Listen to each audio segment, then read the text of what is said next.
Robert,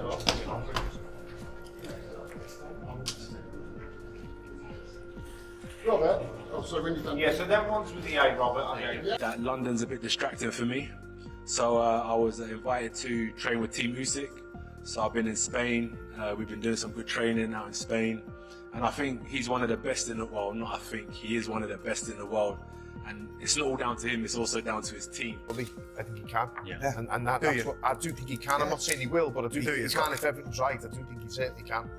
That's interesting. Because I was curious, I was going to put Fabio Wardley into the equation because the big thing about Fabio, and we'll talk about Fabio Wardley in a bit later Has on. to be Wardley done because he has the belts. Yeah, absolutely. And the problem you got there as well. Anthony Joshua is training alongside Oleksandr Usyk ahead of his fight with Jake Paul. Joshua holds deep respect for Usyk, viewing him as one of the sport's modern greats. Working in such a high-level environment keeps Joshua sharp, disciplined, and constantly improving. This elite training atmosphere fuels his focus and determination as he prepares for Paul. Insight to how someone who's achieved so much has been phenomenal, man. It's been a Training with seasoned members of Usyk's camp, Anthony Joshua sharpens a wide range of offensive and defensive skills. Analysts point out that he constantly pushes to improve, refining his footwork, timing, combinations, and overall ring awareness. His methodical yet flexible approach allows him to test different styles in a structured environment. The camp also provides high-level sparring partners who replicate real fight pressure, keeping him sharp as the fight draws near. Each session becomes vital for building strength, discipline, and mental clarity.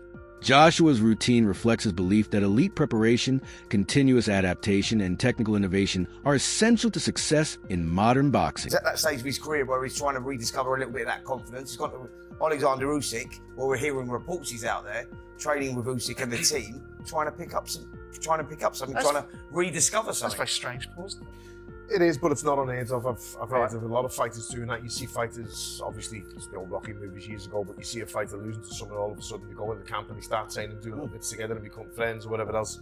I think it'll do Joshua no harm to have him, but as you say, he's a little bit long in the tooth and he's a bit on the back nine rather than the front nine, where that experience would really come into play. But I'm just looking at his record here. He obviously after the Usyk fight, he'd come back and he had 3 fights and then the Ngannou demolition. Well, yeah, Jermaine Franklin, he had Robert Helene, he said Otto Wallin, and he smashed McDonald, which everyone went hallelujah for, right? Yeah, but he's obviously not in like the boxrec rankings to see where he is. But the Dubois fight is a fight where what you've just said then, Spencer, like match him right. I felt he was matched right with Dubois. That's just my opinion. Just obviously I was wrong on that and I was proved wrong, but I felt like Joshua would have and should have came through that, but he obviously didn't. So therefore, it's back to the drawing board, and where do you go from there? What do you do from there? Does he keep the same team around him? Does he go and find someone new and try and adapt and add to his repertoire already? And this move at Usyk, I don't know what it'll be, but if he's fighting before Christmas, then he needs to get in shape quick because there's only 8 weeks to go, let's say. Well, my understanding, he's in camp, he's in shape, and just looking to get an out and get back to winning ways is my understanding. That's why they're talking about 8 rounders.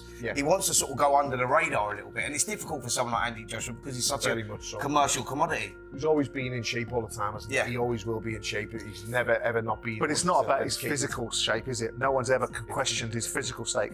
Zach, when I was talking about Andy Joshua, and I know that the president of his fan club is here in Spencer, but I talked about the PTSD issue post various fights, whether it be the Oleksandr Usyk or the Daniel Dubois situation. But prior to Daniel Dubois, I always maintained that I felt that despite the performance against Jermaine Franklin, despite the performance against Robert Helenius, which had been blasted out by Deontay Wilder, and we've seen what Analyst True Geordie highlights that Anthony Joshua joining Oleksandr Usyk's camp isn't solely about preparing for Jake Paul. It's a long-term strategic move aimed at elevating Joshua's overall game, especially with future showdown against Tyson Fury still looming. Usyk, having faced Fury twice, carries invaluable knowledge about his movement, rhythm, setups, and in-fight adjustments. Training alongside someone with that level of insight gives Joshua access to information he could never get from typical sparring partners in Usyk's camp. Joshua studies everything: how Usyk trains, how he analyzes opponents, and how he builds strategies around timing, footwork, and control pressure. By absorbing these lessons, Joshua sharpens not only his physical abilities, but his understanding of elite-level boxing intelligence.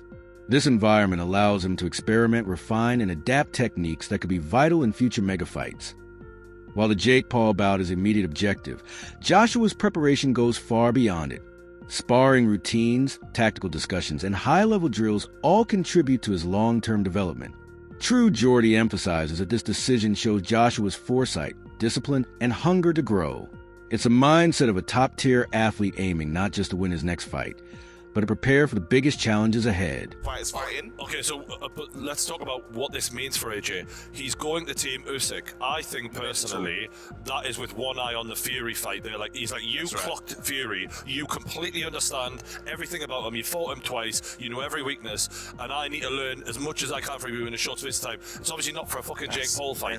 I think it's more about the Fury fight than it is about Ben Davison having people like Wardley. I think that's actually the real reason. However, I wouldn't mind saying Anthony Joshua versus Wardley if AJ can get his mind right. I believe that's in Feb. I believe that will be the next, because it makes the most sense. When you're trying to matchmake, I know Frank Warren does not want to put his fighters in together. It makes sense. And the money, we can go straight back to Wembley, and then actually, let's imagine that AJ does beat Fabio. Now we're talking about Fury versus AJ for a belt again. Yeah. It's perfect. So, and this is, I honestly feel this is the road that we're taking. With all roads. Can I ask you though? Do you think they're going to let Fabio in there with AJ before they get the biggest fight possible? Like, they've already fucked up AJ Fury enough times. That's a big risk, right? Well, the thing is, there's no safe route to a big fight anymore. Do you know what I'm saying? And the fact is, Fabio Wardley will be absolutely down for that fight because that's the biggest payday of his career. As fuck. Yeah, but it's like, even just on the note of AJ with, the 5th trainer of his career so far, I think he's just disconnected from the idea that I'm going to have a trainer that me and him, or we're buddies and we're tight and we're in the pocket together. I think he's done with that. It's almost like modern basketball teams where they're not loyal to their teams anymore. They trade and they bounce around. The best situation, they just take it. I think he's looking at it like, I'll do a bit of time with you, bit of time with you. We don't need to be best friends and pretend like we've got this father-son relationship. Piss off, bro. He's teach me what you want, and I'm out. Sponging as much as he can up from each individual trainer. Eddie Hearn has stressed the enormous stakes surrounding Anthony Joshua's upcoming fight with Jake Paul, noting that a loss could potentially force Joshua to consider retirement. The implications are that serious, given Joshua's stature in the sport.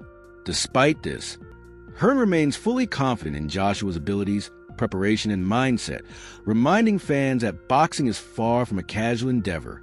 Joshua treats every opponent with complete professionalism, and this fight is no exception. Training in Spain alongside Usyk's team, Joshua is sharpening every aspect of his game: technique, timing, reflexes, stamina, and ring IQ. Each sparring session and technical drill reinforces the importance of precision, discipline, and controlled aggression. He understands that even minor mistakes can have major consequences, especially in a high-pressure fight. Hearn's comments underline Joshua's unwavering dedication and measured approach. Although the circumstances of facing a crossover star like Jake Paul are unusual, Joshua has shown nothing but focus and respect for the challenge. His preparation combines strategic awareness, physical conditioning, and mental clarity, ensuring that he is fully equipped for whatever unfolds in the ring. This disciplined, intelligent approach reflects a veteran fighter who knows what is at stake and is determined to perform at the highest level. Quoted on record saying that you and AJ must retire if Jake Paul wins on December 19th. Stand by that? Yeah, I do. I mean, I suppose so. Shit, yeah. Look, I don't see a world where Jake Paul wins this fight. I know that boxing's boxing. I mean, what was it? Roy Jones came out this morning and said Jake Paul can win this fight. Teddy Atlas as well. Teddy Atlas. Mm-hmm. Okay. All right, now I'm a bit worried. I won't retire. AJ should retire if he loses. No. No, I see AJ winning this fight with ease, comprehensively, destructively, violently, and I don't see a world where Jake Paul is competitive in the fight, let alone win the fight. But luckily, AJ's not preparing in a way that he just thinks it's a joke. He's preparing for Jake Paul like he's a world title contender. Yes, it's been a little bit of a shorter camp. Yes, we've got to make weight this time around, but it doesn't matter. We should just slide through this guy and bash him up and beat him up, and we should do it early doors. Just lastly, you said as well that you told Nikisa that he was weighing 290 when you were negotiating. What impact did that have? Did you feel like they would have gone even lower if they knew he was weighing 265? I don't think that when you're negotiating on a weight, there's not one promoter in the world that would tell the truth about what the weight of the fighter was. And Nikisa knows that anyway, so it wasn't like we were being clever, but they wanted him to come to 240. And it's just, don't forget, AJ's never made weight before. So all of a sudden, he's tried, he'd been in camp for, 2 or 3 weeks. And he's probably sitting at, 260, 265. And it's like, you got to... Michael Bisping has emphasized a massive physical gap between Anthony Joshua and Jake Paul, insisting there's no realistic way Paul can withstand the kind of power Joshua generates. He references Joshua's bout with Francis Ngannou, noting that even a far bigger, stronger, and more seasoned opponent couldn't handle Joshua's punches. This comparison highlights Joshua's unmatched strength, precision, and finishing ability. The message is clear. Joshua's power and experience place him on an entirely different level.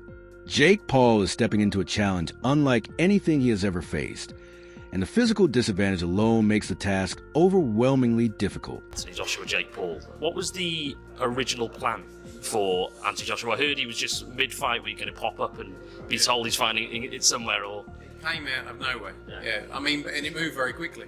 But if someone said to you, do you want to go and do your job, but a really easy version today for a ton of money?